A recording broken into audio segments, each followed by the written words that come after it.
ओम नमः शिवाय। आज हम शिव पुराण के विंध्येश्वर संहिता का पहला व दूसरा अध्याय प्रारंभ करने जा रहे हैं। पहले अध्याय का शीर्षक है पापनाशक साधनों के विषय में प्रश्न, जो आदि से लेकर अंत में है, नित्य मंगलमय है, जो आत्मा के स्वरूप को प्रकाशित करने वाला है, जिनके 5 मुख हैं और जो खेल खेल में जगत की रचना, पालन और संहार तथा अनुग्रह एवं तिरुभाव रूप 5 प्रबल कर्म करते हैं, उन सर्वश्रेष्ठ अजर अमर उमापति भगवान शंकर का मैं मन ही मन चिंतन करता हूँ। व्यास जी कहते हैं, धर्म का महान क्षेत्र जहाँ गंगा यमुना का संगम है, उस पुण्य में प्रयाग जो ब्रह्मलोक का मार्ग है, वहाँ एक बार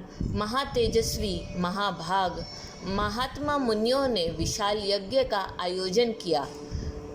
उस ज्ञान यज्ञ का समाचार सुनकर पौराणिक शिरोमणि व्यास जी के शिष्य सूत जी वहाँ मुनियों के दर्शन के लिए आए। सूत जी का सभी मुनियों ने विधिवत स्वागत व सत्कार किया तथा उनकी स्तुति करते हुए हाथ जोड़कर उनसे कहा, हे सर्वज्ञ विद्वान रोमहर्षण जी, आप बड़े भाग्यशाली हैं। आपने स्वयं व्यास जी के मुख से पुराण विद्या प्राप्त की है। आप आश्चर्य स्वरूप कथाओं का भंडार हैं। आप भूत भविष्य और वर्तमान के ज्ञाता हैं। हमारा सौभाग्य है कि आपके दर्शन हुए। आपका यहाँ आना निरर्थक नहीं हो सकता। आप कल्याणकारी हैं। उत्तम बुद्धि वाले सूत जी, यदि आपका अनुग्रह हो तो गोपनीय होने पर भी आप शुभाशुभ तत्व का वर्णन करें, जिससे हमारी तृप्ति नहीं होती और उसे सुनने की हमारी इच्छा ऐसे ही रहती है। कृपया कर उस विषय का वर्णन करें। घोर कलयुग आने पर मनुष्य पुण्य कर्म से दूर होकर दुराचार में फंस जाएंगे, दूसरों की बुराई करेंगे, पराई स्त्रियों के प्रति आसक्त होंगे, हिंसा करेंगे, मूर्ख, नास्तिक और पशु बुद्धि हो जाएंगे। सूत जी, कलयुग में वेद प्रतिपादित वर्ण आश्रम व्यवस्था नष्ट हो जाएगी। प्रत्येक वर्ण और आश्रम में रहने वाले अपने अपने धर्मों के आचरण का परित्याग कर विपरीत आचरण करने में सुख प्राप्त करेंगे।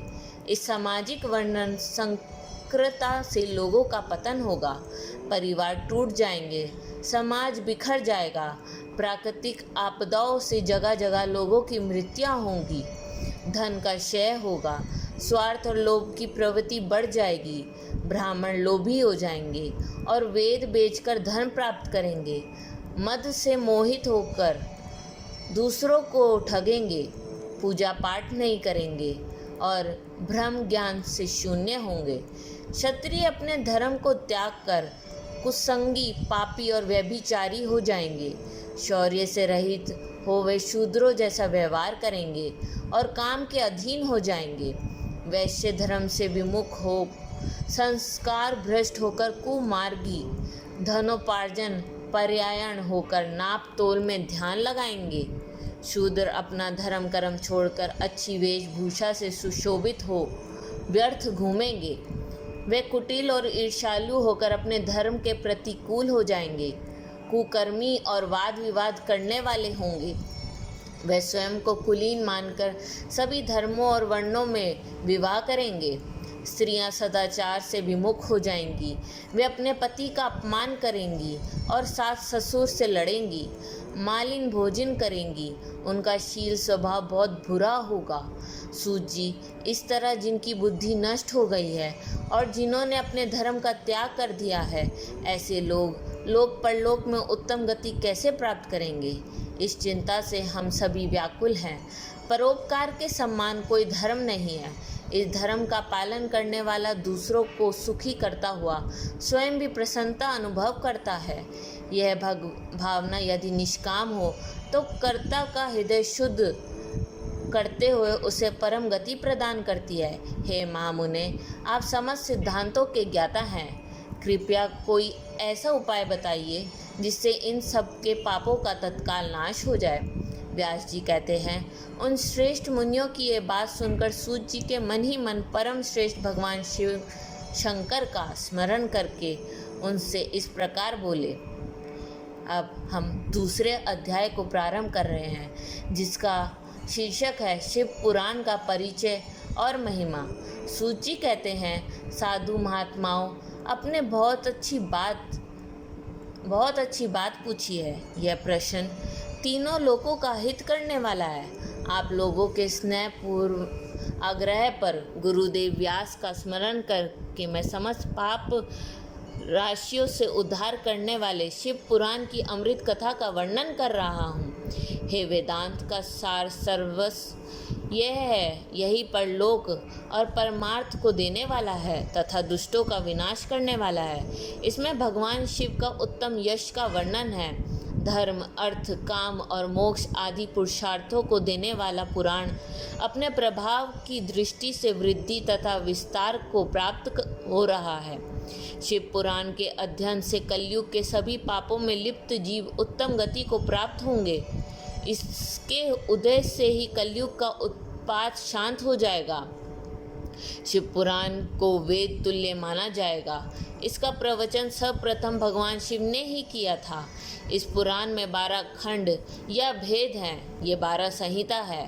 पहली संहिता विंदेश्वर, दूसरी संहिता रुद्र, तीसरी संहिता विनायक, चौथी संहिता उमा, पांचवी संहिता सहस्त्र कोटि रुद्र, छठी संहिता एकादश रुद्र, सातवीं संहिता कैलाश, आठवीं संहिता सतरुद्र, नौवीं संहिता कोटि रुद्र, 10वीं संहिता मात्र संहिता, 11वीं संहिता वावई संहिता और अंतिम व आखिरी संहिता है धर्म संहिता।